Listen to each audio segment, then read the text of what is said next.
Госпоја Јанева, дали колесно ќе објасните многу дилеми што се во јавноста, а не да кажете дека не можете ништо да кажете во врска со истрагата, сепак сте специјален јавен обвинител и имате голема врска пред јавноста. Да. Го сведок.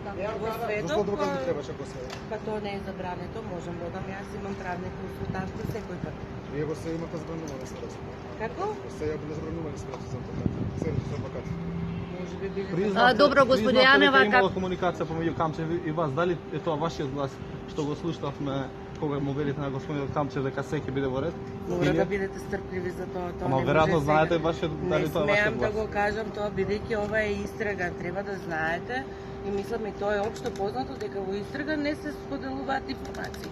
Ќе има веројатно, се надевам дека ќе има судење, каде што ќе бидете присутни исто. Ќе се гледаме уште, а исто уште се форматира, уште се работи сега дали. Не, зашто го форматирате вашиот телефон и го дадовте на родни на вас? Не е форматиран. Па, кај што од обвинителство? Кој е? Моите? Да, вашиот тој што беше на телефон.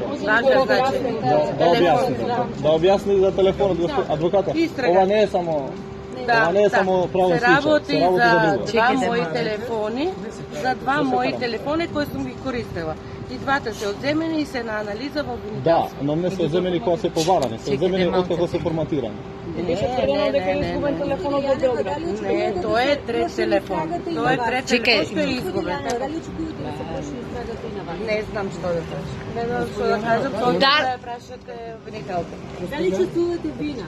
Јас не. Дали сте побарале дим? Ајде. Јанева, дали знаете каде е Орце Камчев во моментот?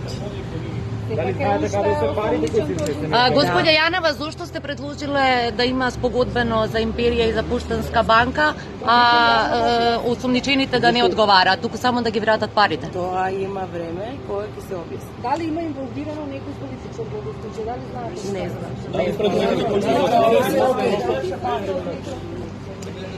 За адвокатот зошто се толку загрижен?